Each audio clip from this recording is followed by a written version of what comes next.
Welcome to ninth class biology. आज हम chapter 5 lecture first इसका डिस्कस करने जा रहे हैं। इसमें हम बड़ा ही एक इंटरेस्टिंग टॉपिक आज डिस्कस करेंगे जिसका नाम क्रोमोसोम्स है। इसमें आज हम देखेंगे कि एक लिविंग थिंग की कंप्लीट इन्फॉर्मेशन कैसे एक ही जगह पर स्टोर की जाती है और वो क्या क्या इन्फॉर्मेशन हो सकती है। उस इन्फॉर्मेशन को जिस जगह स्टोर किया जाता है क्या उसे कहा जाता है। मैं कोशिश करूंगा कि इसको बहुत ही डिटेल और इजी वे में आपको एक्सप्लेन करूँ, तो वीडियो को एंड तक देखिएगा। आई होप कि आपको क्रोमोसोम्स के बारे में पूरी इन्फॉर्मेशन मिल जाएगी इस वीडियो के बाद। तो चलिए अपना लेक्चर स्टार्ट करते हैं।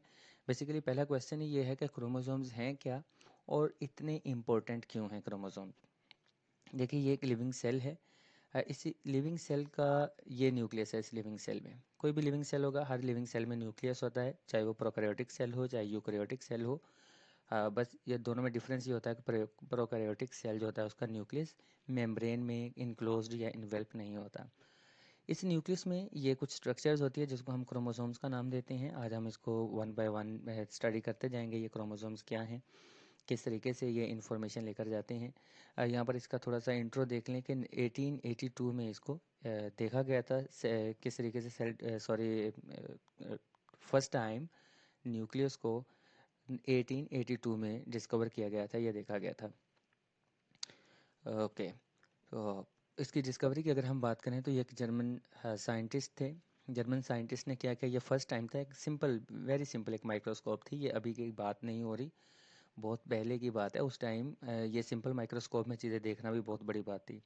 तो इन्होंने क्या किया, ये थोड़े से इसमें क्यूरियस थे कि आखिर किस तरीके से सेल डिवाइड होते हैं, ये लाइफ किस तरीके से सर्वाइव कर रही होती है। तो इसने डिफरेंट एनिमल्स को स्टडी करना शुरू किया। उसको सैलमेंडर मिला जिसके सेल्स नॉर्मल एनिमल से थोड़े से साइज़ में बड़े होते हैं। इसने इसके सेल्स को लिया और माइक्रोस्कोप में देखा। इसको पहले तो कुछ नज़र नहीं आया, फिर इसने क्या किया कि इनके सेल्स को स्टेन किया, एक कलर किया। वो कलर करने के बाद जब इसने माइक्रोस्कोप में इनको देखा तो इसको कुछ इस तरह के उसमें स्पेशल कुछ थ्रेड लाइक स्ट्रक्चर्स नजर आई।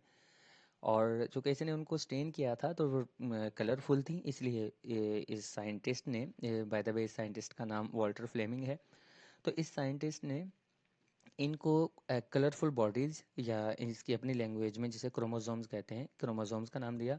बाद में इसने ही डिस्कवर कर लिया था कि इनका कोई अपना कलर नहीं होता, इन क्रोमोसोम्स का। इनके ऊपर जो कलर आया था वो स्पेसिफिक स्टेन की वजह से आया था, लेकिन नाम उसका वही कलर बॉडीज़ या फिर क्रोमोसोम्स ही रहा।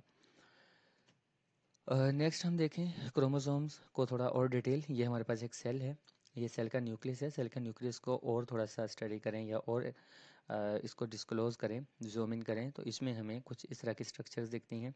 इन स्ट्रक्चर्स को थोड़ा सा और जूम इन करके देखें तो हमें क्या दिखता है, ये एग्जैक्ट स्ट्रक्चर दिखती है जिसको हम क्रोमोसोम्स कहते हैं। जब ये क्रोमोसोम्स को और कुछ इस हेलिकल या डबल स्टैंडर्ड फॉर्म में हम इस तरह ले आते हैं और ज़्यादा जूम इन करके, तो इनको हम डीएनए का नाम देते हैं। डीएनए का एक स्पेशल पार्ट होता है, जैसे लाइक ये पार्ट है, ये प्रोटीन बनाएगा, ये काम करेगा, ये आगे वाला पार्ट काम नहीं करेगा, ये वाला पार्ट फिर काम करेगा। काम क्या करेगा, वो एक स्पेसिफिक प्रोटीन बनाएगा। तो जो स्पेसिफिक एरिया प्रोटीन बनाता है उसको हम जीन का नाम देते हैं। तो एक ह्यूमन में कोई 27,000 के करीब जीन्स होते हैं। हर जीन अपना स्पेसिफिक फंक्शन परफॉर्म कर रही होती है। कुछ जीन्स हमारा कलर कंट्रोल कर रहे हैं, कुछ जीन्स हमारी हाइट कंट्रोल करते हैं, कुछ हमारी विजन कंट्रोल करते हैं, कुछ जीन्स हमारा आईक्यू लेवल। एक लिविंग थिंग के जितने भी फंक्शन परफॉर्म हो रहे होते हैं सब के सबको पीछे से बेसिक जीन्स ही उनको कंट्रोल कर रही होती हैं। तो ये जीन्स किस चीज़ में होती हैं, डीएनए में। डीएनए क्या है, जीन्स यानी कि इसका एक्टिव पार्ट क्रोमोसोम्स का और इनएक्टिव पार्ट, ये दोनों मिलकर क्या बनाते हैं, डीएनए। और डीएनए को और थोड़ा आप एक जगह पर कोइल कर दें, एक जगह पर रख दें, तो इसको हम क्रोमोसोम्स कहते हैं। क्रोमोसोम न्यूक्लियस में होते हैं और न्यूक्लियस सेल के सेंटर में होता है। तो बेसिकली हम सिर्फ, हमारा टॉपिक क्रोमोसोम्स है, जो जिनके पास टोटली जेनेटिक इन्फॉर्मेशन होती है, या आप कह लें कि एक लिविंग थिंग की कंप्लीट इन्फॉर्मेशन कि वो किस तरह से बिहेव करेगा, ये सारी की सारी क्रोमोसोम्स में होती है। Thread like structure found only during cell division made of chromatin, DNA and protein carry gene heredity unit. अच्छा, यहाँ पर आपको एक और चीज़ बता दूँ कि ये क्रोमोसोम्स जो है ये नॉर्मली इनको नहीं देखा जा सकता, सिर्फ जब सेल डिवाइड हो रहे होते हैं उसी वक्त ही इनको देखा जा सकता है। क्योंकि नॉर्मल कंडीशन में ये जो क्रोमोसोम्स होते हैं ये लूज टाइप, ये थ्रेड लाइक स्ट्रक्चर है। अगर आप इसको देखें तो थ्रेड लाइक स्ट्रक्चर है एग्जैक्टली। और नॉर्मल कंडीशन में क्या होता है कि ये थोड़े लूज टाइप में पड़े होते हैं तो इनको देखना पॉसिबल नहीं होता, बट जब सेल डिवाइड होने लगता है तो ये कंडेंस हो जाते हैं, एक जगह पर आ जाते हैं। जब ये लूज टाइप थी इनकी तो उसको हम क्रोमेटिन कहते हैं, लेकिन जब ये कंडेंस हो जाता है, इकट्ठा हो जाता है, एक जगह पर पड़ा हो जाता है, मिल जाता है, तो ये विजिबल हो जाता है, दिखना शुरू हो जाता है, जिसको हम क्रोमोसोम्स कहते हैं। तो ड्यूरिंग सेल डिवीजन ही हम इनको देख सकते हैं, नॉर्मल कंडीशन में हम इनको नहीं देख सकते। आगे हम नेक्स्ट देखेंगे कि डीएनए के पास ये डीएनए और इसके पास प्रोटीन क्या है, इस प्रोटीन का नाम क्या है और ये प्रोटीन क्यों यहाँ पर इतनी इंपॉर्टेंट है। क्रोमोसोम के स्ट्रक्चर, ये क्रोमोसोम्स हैं, इनको हम सिस्टर क्रोमेटिड कहते हैं। ये जो दो इसके टाइप्स हैं या दो एक साइड की जो दो इनके टाइप्स होती हैं, इनको हम सिस्टर क्रोमेटिड कहते हैं। और सेंट्रल पार्ट जहाँ पर ये कंबाइन होते हैं, क्रोमोसोम्स अटैच्ड होते हैं एक दूसरे के साथ, इसको हम सेंट्रोमेयर का नाम देते हैं। Rod shape during division made of arms and centromeres to identical chromosome chromatid sister chromatid। मेरे ख्याल में यहाँ तक आपको क्लियर हो गया होगा कि ये क्रोमोसोम्स है, इसकी सेंट्रल बॉडी, इसका सेंट्रल पार्ट जहाँ पर ये कनेक्टेड होते हैं, इसको हम सेंट्रोमेयर कहते हैं, और एक साइड की ये जो दो रोड शेप्ड होती हैं, इनको हम सिस्टर क्रोमेटिड कहते हैं। नेक्स्ट हम इसकी टाइप्स देखें तो बेसिक 4 टाइप्स होती है क्रोमोसोम्स की। एग्जैक्टली क्रोमोसोम्स जो बाइंड हुआ होता है वो सेंटर में नहीं होता, डिफरेंट शेप्स में होता है, इसलिए हम उनको डिफरेंट नाम देते हैं। सबसे पहला मेटासेंट्रिक है। ये क्रोमोसोम्स की ऐसी शेप या ऐसी टाइप होगी जिसमें इसके जो सेंट्रोमेयर है, जहाँ पर ये दोनों रोड शेप कनेक्टेड हैं, वो एग्जैक्टली उसके सेंटर में होगा, तो इसको हम मेटासेंट्रिक कहते हैं। मेटा मीन ही सेंटर में है। नेक्स्ट टाइप हमारे पास सब मेटासेंट्रिक है। सब मेटासेंट्रिक में क्या होगा कि इसका जो सेंट्रोमेयर है वो एग्जैक्ट इसके सेंटर में नहीं होगा, बल्कि थोड़ा सा किसी एक साइड की तरफ हुआ हुआ होगा, तो उसे हम सब मेटासेंट्रिक कहते हैं।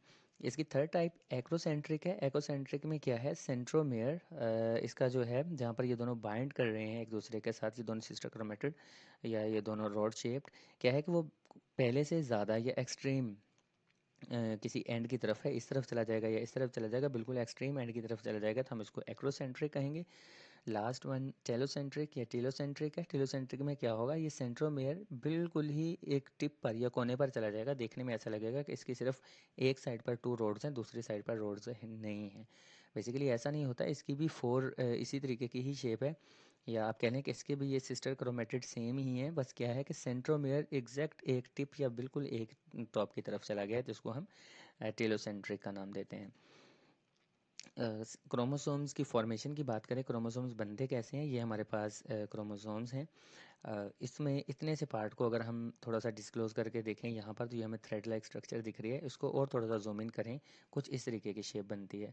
ये डीएनए है, ये इसके ऊपर जो आप कह लें कि जिसने इसको कवर किया है या वाइंड अप हुआ है इसके ऊपर, ये क्रोमोसोम्स है। और बीच में जो बॉल लाइक शेप है, ये हिस्टोन प्रोटीन है। हिस्टोन प्रोटीन का यहाँ पर बेसिक काम सिर्फ एक ही है, वो ये है कि इसको एक आप कह लें कि रोल करके रखती हैं। वैसे क्रोमोसोम जो होते हैं ह्यूमन सेल में, इनका नॉर्मल साइज़ 2 मीटर तक का होता है।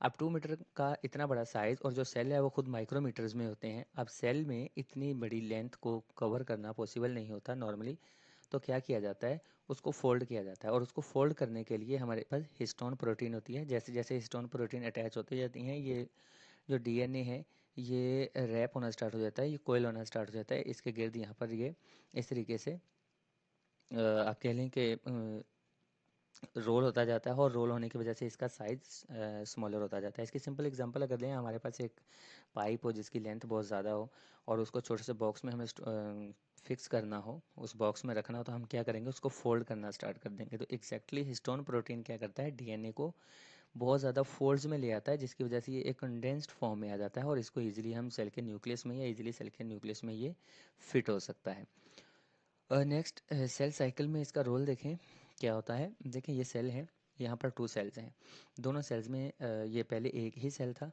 एक सेल से 2 सेल बने, और उन 2 सेल्स में क्या था, पहले क्रोमोसोम्स की अपनी कॉपी थी एक।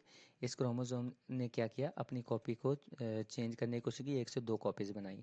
बेसिकली ये हम आगे सेल डिवीजन में नेक्स्ट टॉपिक में हम इस चीज़ को डिटेल से स्टडी करेंगे, बस सिर्फ इतना यहाँ पर देख लें कि क्या हुआ। सबसे पहले न्यूक्लियस डिवाइड होता है, न्यूक्लियस में भी सबसे पहले क्रोमोसोम्स की कॉपी होती है, वो अपने आप को डबल करते हैं। डबल करने के बाद क्या करते हैं कि सेल को 2 पार्ट्स में डिवाइड कर देते हैं। अब हर एक पार्ट नया सेल बन जाता है, और वहाँ से एक सेपरेट सेपरेट सेल बन गई, और फिर फर्दर वो डिवाइड होते हैं। इस तरीके से ये डिवाइड होते जाते हैं। बाय द वे, यहाँ पर सेल कितना डिवाइड होगा, ये भी क्रोमोसोम्स में इंफॉर्मेशन ऑलरेडी स्टोर होती है कि इस सेल को कितनी टाइम, 100 टाइम, 500 टाइम, कितनी दफ़ा इसको डिवाइड होना है, डिवाइड होने के बाद इसकी डिवीजन को स्टॉप कर देना, ये इन्फॉर्मेशन भी इसी के पास होती है। तो इस तरीके से क्रोमोसोम जो है अपने आप को डिवाइड करते हैं और अपने आप को सर्वाइव करने के काबिल बनाते हैं।